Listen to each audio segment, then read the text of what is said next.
the Africa Continental Free Trade Area, how can we make sure that places on the continent where there's surplus, that can flow down to Namibia and parts of Southern Africa that are facing this massive crisis right now?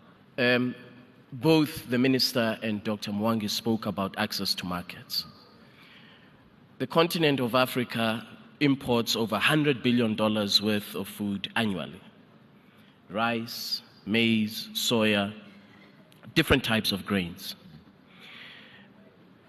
The highest import tariff that ourselves as Africans impose against one another is 65% on agricultural products.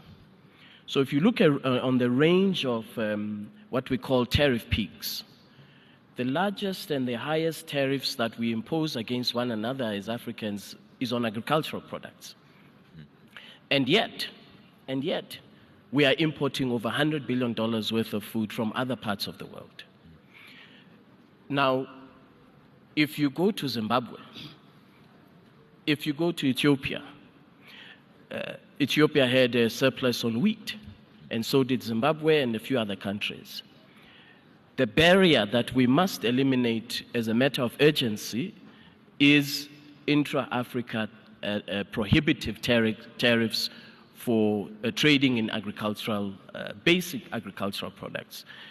This is the number one challenge. Ukraine feeding a lot of the continent. Even during a war, they have a project called Grain from Ukraine that is still sending us grain going to Ethiopia and Somalia and other parts of the continent, that we rely on a country at war to feed ourselves. Yet, even when we are starving, we make it so hard for food to come from the neighboring country or a country 2 regions down. And this is not changing. I wonder how to unclog this. Dr. Mwangi, you speak to African presidents. What are they telling you? I put him on the spot. He doesn't know how to start. How to say this diplomatically. Thank you very much. I think, my brother, the Secretary General of the African Continental Free Trade Area, I think the African leadership is coming to terms with the reality.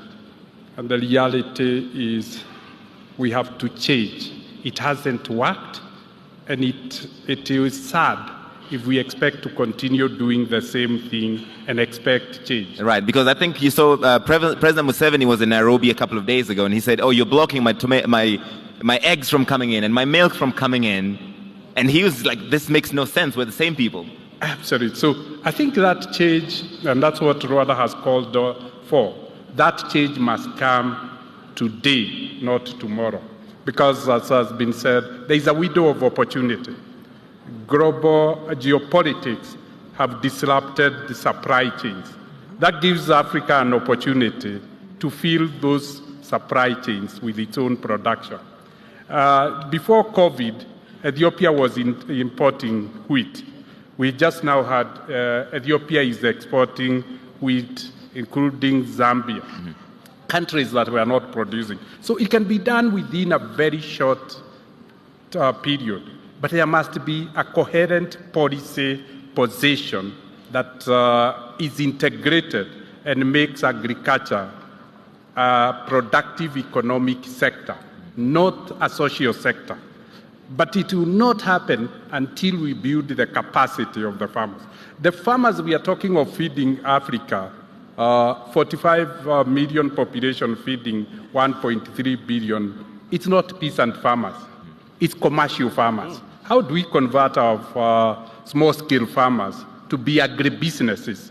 It's just a shift from peasant farming to agribusinesses, and they populate the value chains. Then they become competitive, and then they're able to play in the market. At the moment, the structure is designed to make them fail. The structure is designed to ensure Africa never feeds itself. So it's upon the leaders to make that critical change. Africa has 65% of unutilized arable land.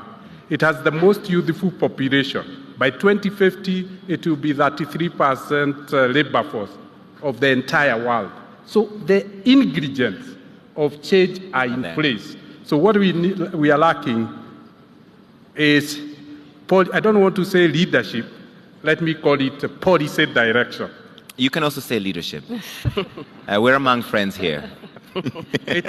So we need that transformative leadership, not the normal, usual leadership.